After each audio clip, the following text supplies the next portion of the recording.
Hi guys, so Sky's Song chapter 10, back to Esker. Esker trudged on through the foothills, squinting into the glaring sun. The snow was melting in places with patches of grass, juniper and rocks poking out, and once or twice she jumped as a chunk of snow crunched away from the hillside, then slid down into a hollow. She climbed up onto a ridge. She needed to find shelter, a place to hide should the ice queen return, but she was thirsty and hungry, and her legs were close to buckling. She picked up a handful of snow and sucked on it, but it tasted stale, like animal sweat, and she spat it back out. Esker looked out at the landscape before her. There wasn't a living soul in any direction, just the curved backs of the foothills. She sighed. There was a vast and silent emptiness that she knew nothing about. She thought of what Flint might do. He moved quickly, thought quickly, and spoke quickly, but Esker did none of these things. She felt tears prick the back of her eyes as she remembered his words to her on the sled. You don't even know anything. And he was right. Flint was part of the wilderness. He understood it, but as Esker gazed upon it, she felt that it could swallow her whole. She sat down on a rock, pulled her hood up against the wind, and closed her eyes. She was an outcast, whichever way she turned. And yet, there had been that moment with the eagle on the hillside. Somehow things had felt, for a fleeting second, almost familiar. Esker's eyes sprang open as a high-pitched cry, sounded from further across the hills.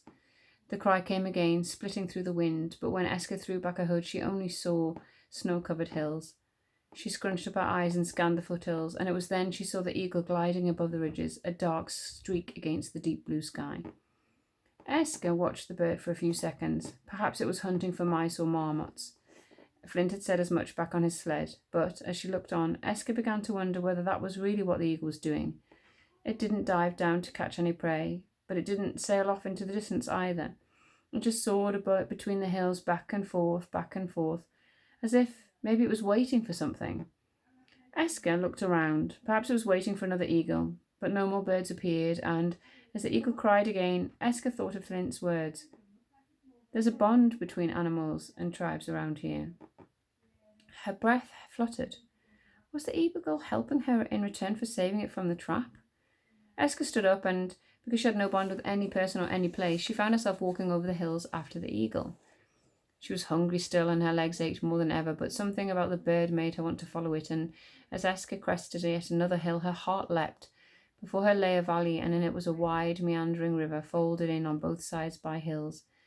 There was a small forest wrapped round one of the hills to her left, and beyond, where the river narrowed further up in the valley, into a ravine, she saw the landscape rise into jagged peaks. The start of the Never Cliffs, possibly, where Flint had said the Feather tribe lay hidden. Maybe they would offer her protection. Maybe they would be more welcoming than the Fur tribe, and she'd be able to find a way to work with them to defeat the Ice Queen. It wasn't much of a plan, but it was all she had. Though she was going to make the journey to find them, she'd need to learn to hunt and build shelters first. Esker skidded down the hillside, boots slipping on a loose stone and snow until she came to the river. She knelt beside it, cupping hands into the water where the ice had melted, and gulped the liquid down. It was cool and fresh, like drinking the wind, and when the ripples stilled, Esker saw all the red, greens, and blues of the rocks on the riverbed. Suddenly, the landscape didn't seem as white and as bare as it had done before. The eagle cried above her again. She had been following it for at least an hour now, and it seemed to do that every time she stopped to catch her breath, and Esker couldn't help feeling or hoping that it was trying to lead her somewhere. She walked on through the valley beside the river, keeping the eagle in her sights as it flew ahead, and just when she felt that she couldn't possibly drag her legs on any further, the eagle landed on a rocky ledge leaning out over the river. Esker blinked. She'd been looking up at the eagle for so long that she had missed what had happened to the river. Before her was a waterfall, shielded on either side by crags and rowan trees. Only the water itself hadn't melted up here. It was locked in ice still, a great white curtain built of icicles that hung in spiked ropes. Esker thought of the organ in Winterfang. The icicles that formed that instrument had been conjured by dark magic, and every day she trembled at the sight of them. But though they were just as fierce and splendid, they did not bend to another's power. They were wild and gazing at them. Now Esker wondered whether she had found something as powerful as the Ice Queen. She glanced up at the eagle, expecting it to fly away, but it simply sat, its eyes fixed on the waterfall level with its perch, Esker looked again at the rocks either side, capped with polished ice, and at the jagged blue tips of the icicles hanging down. It was so quiet, this waterfall, but Esker sensed it was only holding its breath. One day soon, as the days stretched out and the melting began, it would roar. And as she was thinking of the rush and pound of water to come, she found herself squinting at the frozen spirals, looking deeper, harder than she had before. She clambered onto the rocks, aware of the eagle watching her every move, and her heart began to skip. There was a tiny gap between the icicles and the waterfall, and behind that, Esker could see wood, not rock, as she had expected. She edged still closer, her eyes glued to the ice. Then suddenly the eagle squawked from its ledge, and Esker looked down. She was only centimetres away from a sheer drop down to the river. Carefully, Esker climbed onto the rocks until they spread out over onto a platform beneath the eagle's perch. The waterfall hung like a veil in front of her, and she noticed the rocky plinth she stood on extended right under it, and that there was an opening in the ice large enough for a person to squeeze through. Esker could no longer see the eagle above her, but she could feel it watching, waiting. So she crept over the stone platform before ducking behind the ice. Her eyes widened. On her left hung the waterfall, a silent shield, but on her right there was a small wooden door built into the rock face. Esker blinked. Did somebody live behind this waterfall, tucked out of sight from the rest of the world? Was it safe for her to stay? She thought of the Ice Queen and Slither brewing curses to snatch her voice. She needed shelter from their dark magic, and this place was about as secret as shelters could come. She stretched out her hand and knocked on the door.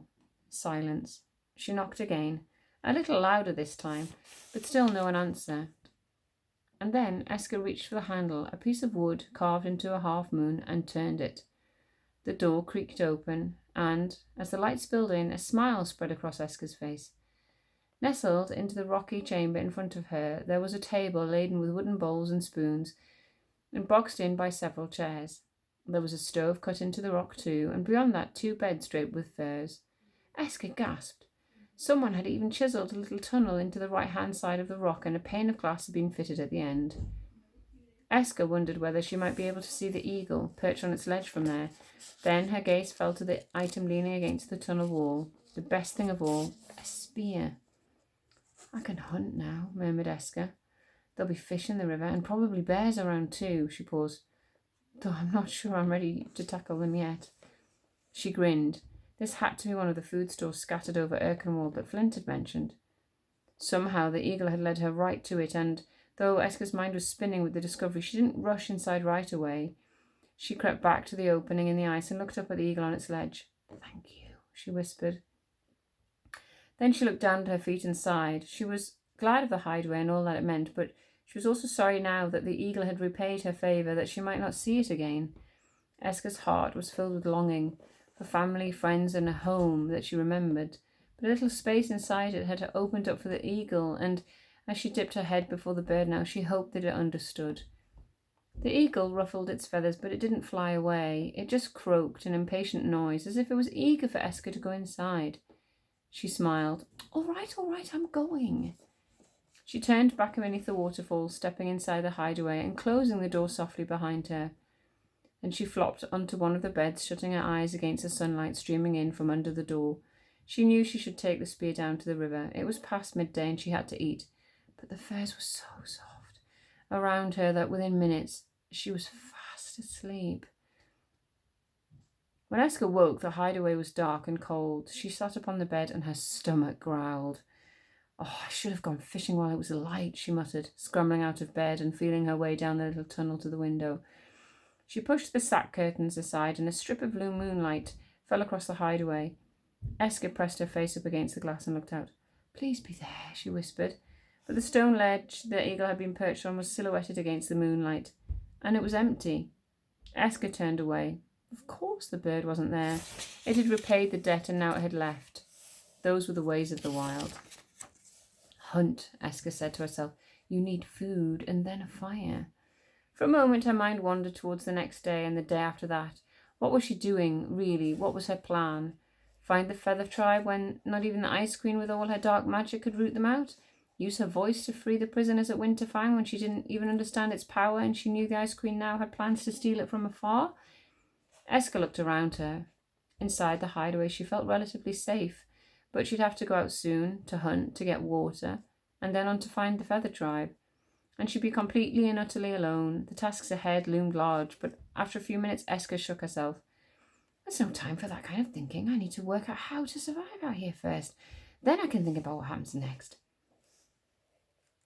She grabbed the spear. It had been carved from caribou antler, and the end was tipped with a slice of flint bound with animal sinew. Gripping it hard, she opened the door and screamed. There was a dark, round shape just in front of her on the rocks. For a second, Eska was rooted to the ground with fear, and then the shape hissed and grew as two large wings flapped open, and the eagle hurried to the opening in the waterfall before launching up into the sky. It landed seconds later on its ledge, and Eska breathed out and laughed. "You scared me," she said as she crouched in the opening between the rock and the waterfall. And then Eska was silent for a moment. She realised that the eagle wasn't just perched on a slab of stone. There was a large bundle of sticks on that ledge, and the bird was settled inside them. Eska gasped. Those sticks were a nest. This was the eagle's home. "I thought you'd gone," Eska said. "Most people seem to take off after they've met me." The eagle yapped as if to disagree, then it shifted its weight. Eska watched. The bird was trying to tell her something. She could feel it, but she couldn't read its sounds and signals. Then she happened to look behind her, where the eagle had been when she opened the hideaway door, and there, laid out on the rock, was a bird as white as milk. "A ptarmigan," Eska breathed, and then she blinked in surprise. The bird's name had come to her just like that, as if she'd always known it, and somehow she knew instinctively that she could use the ptarmigan's feathers to fletch arrows before roasting its meat. Eska stayed very still. Were these memories stirring, fragments of her past hovering closer? But when several minutes passed and nothing more came to her, Eska picked up the bird and glanced at the eagle. "You caught this for me, didn't you?" The eagle yapped again, and Eska dipped her head. Hunting for fish could start tomorrow, because now she had food and shelter for the night. She stole back inside the hideaway and lit the stove, and though there was an ice queen set on stealing her voice and a wilderness beyond the waterfall that seemed to shake the night air, Eska smiled. She wasn't alone now. She had an eagle, a friend, on her side. We'll leave that there for today. We'll see you tomorrow. Bye.